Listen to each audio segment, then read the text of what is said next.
Just before I start the video, it would really mean a lot to me if you could go and pre-save the song on Spotify before it's released on July 10th. This just really helps the song get out there and get my next songs out there. So I'll leave the link in the description and you can go check that out. Thanks. So first, I'm going to go into the songwriting of the actual song. So it's a really basic structure, just verse, chorus, verse, chorus. I just sat with my guitar, went back and forth with 2 chords, and then it just kind of came out of me in about 20 minutes. And then I went back in to rewrite when I started the production of it and changed, you know, a couple of things around, and the first verse was completely rewritten. Just to kind of narrow down on what I was really talking about. It deals a lot with my own experiences with mental health and, you know, dealing with a really rough time that I'd went through. The good thing is that in order to write about something, I really have to work through something first. I try not to hold on to things, so it's a really good way to kind of be like, okay, that's out there, let's move on. I think you can see it best maybe in the first verse of like how I've dealt with my mental health. I talk about counting seconds before I fall too deep. That's just kind of talking about, you know, when you're close to a panic attack or you're having a really bad time with anxiety, you just take that moment, you count to 10 in your head, you just kind of breathe and you focus on that. And I wanted to just kind of start the song like that, like taking that breath is kind of like just letting it all out now. So then it follows on with, was I ever the way you thought of me? And that's kind of dealing with other people's perceptions, because you never really know how someone thinks of you. And, you know, you can have it in the back of your head, like, they create a picture in their head of you, and you know, you might not live up to that. People have expectations for you, like, and that's something that you have to deal with. But sometimes you can put too much pressure on yourself from what other people are thinking about you. And, you know, when going through something like this, that's kind of all I'm thinking about. You overthink things, you go through stages of just being, I'm not good enough. So then it follows on with, I broke down and could finally breathe. I held ground but still end up in pieces. That was kind of just like, sometimes you have to hit the bottom before you can get any better, and that's definitely what I did. And that's how, you know, you move past it, you move on as well. You have to be able to feel it. You have to let yourself feel in order to move past it, and I really believe in that. So moving on to the chorus, I don't need a friend, I don't need a lover, I need someone to hold me and not pull me under. It's not saying that I don't need friends, because I do have friends, and it's not about not wanting them, it's about, you know, the people who are meant to be there for you the most are always the hardest when they let you down. And like, you don't need another person to let you down, so you don't need the person who's so close to you to let you down again.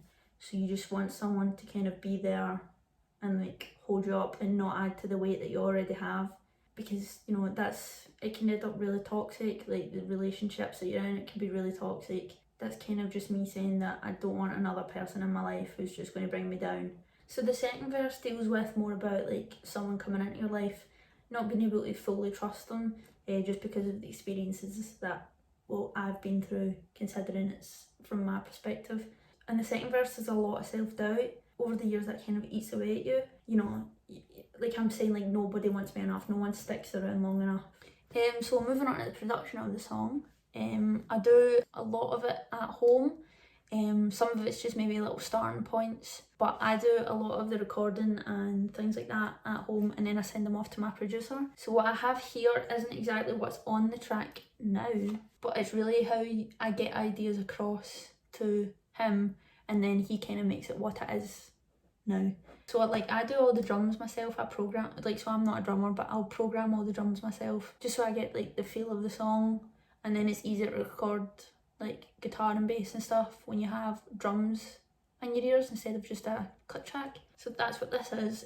So I wanted to give it a really John Mayer feel. I listened to a lot of him, just like a lot of guitar, a lot of like little like riffs and little intricate bits on the guitar, just a really basic drum. So the drum is literally just, I think it's just the same all the way through. It's literally just bass, snare and hi-hat. Oh, and then I think I do a little bit of toms. So like, yeah, okay, so I done hi-hat closed in the verses, and then hi-hat open in the choruses, and that's literally it. And then there's like little, and then there's little toms here, and then like a couple of crashes, because you need a crash to build things. That's all I think of. That's all that's. And then you've got this guitar, which was in the demo, I think. Yes, this is, when you listen to the demo, which I've taken it down, but you can't hear it anymore, so. The guitar in the demo is literally just this and vocals, and that's it.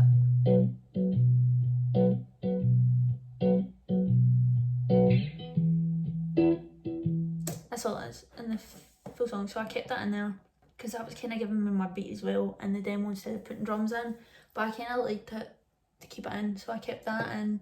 And then you have electric guitar up here, which is just building it for the chorus.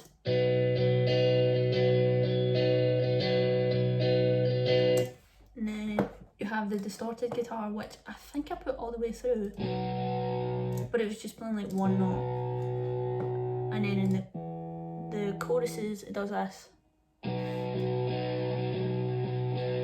It sounds really disgusting, but it sounds better in the actual mix. And then I've got a little electric piano just to kind of add a bit of something. It's literally just chord. Everything is so simple and nothing is intricate because I don't know how to play keys, so I don't even try. Like, that's literally just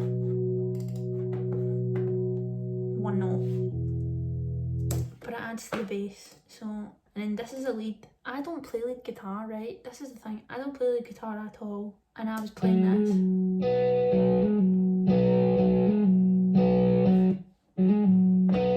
And then I had this, which is definitely John Mayer, like I'm pretty sure it's in like a lot of his songs. But like, I don't play lead guitar, and I was like, okay, I'm gonna be John Mayer for 20 minutes, and I just went and done this. And then I think this is my favourite part that I did.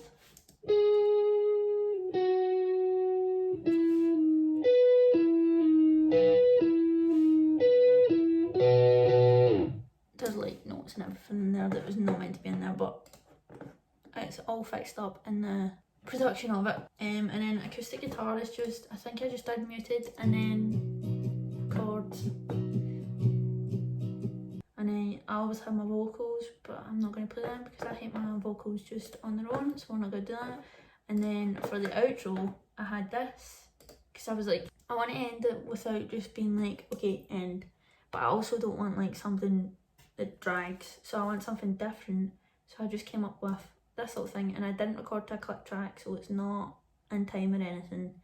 And then I think this is on this, but I think I just drowned it in reverb. Because I was listening to a lot of Harry Styles, and he done that at the end of Cherry, so I was like, okay.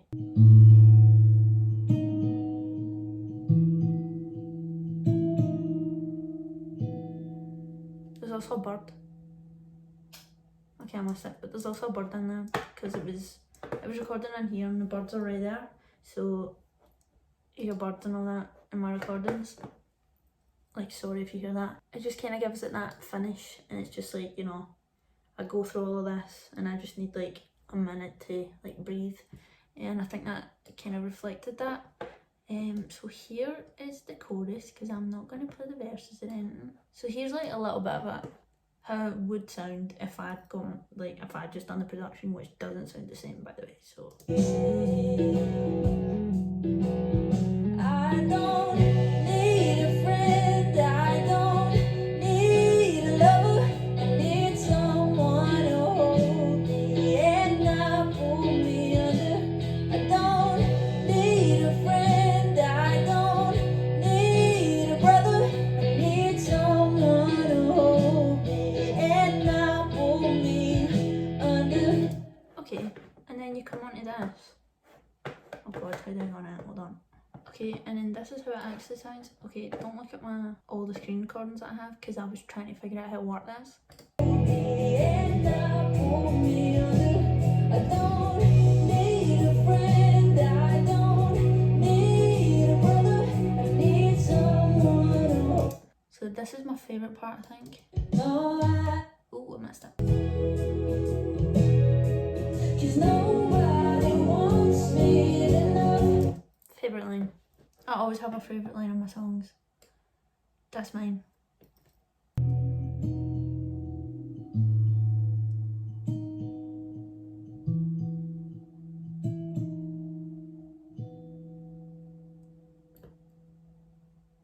heard the bird that time. But yeah, okay, when you're listening to the song, listen for the bird at like 2:48. That's what it is.